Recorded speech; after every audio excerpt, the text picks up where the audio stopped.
No tere! Jah, oi, milline ilus haigutus. Milline ilus päev ka. On õhtune aeg, linnud laulavad, tuulevaikne. Meie siin jalutame. Ja huvitav, kus? Ei tea. Aga ega ei ole kah, siit lihtsalt väike vihje, et Elva ürgorg on enamat kui lihtsalt see ametlik matkarada. Et siin on neid siksakilisi nagu ämblikuvõrke igat pidi.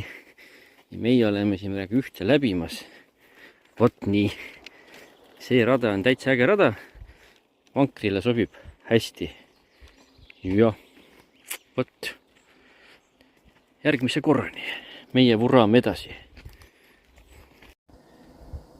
Ja mis meil siis siin veel vankerdamise järgselt toimub? Muidugi alati looduses kõige tähtsam asi ka söömine.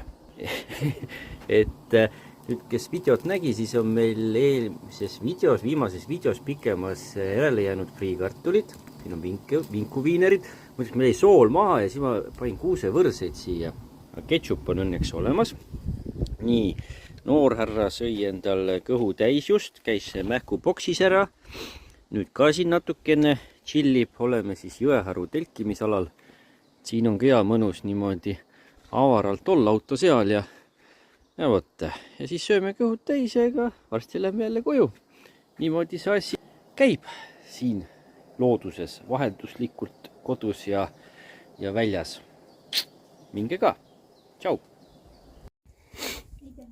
Ja ongi nüüd nii, et mina tegin endale siia tassi sellise ketšupi, frikka, segu viineritega.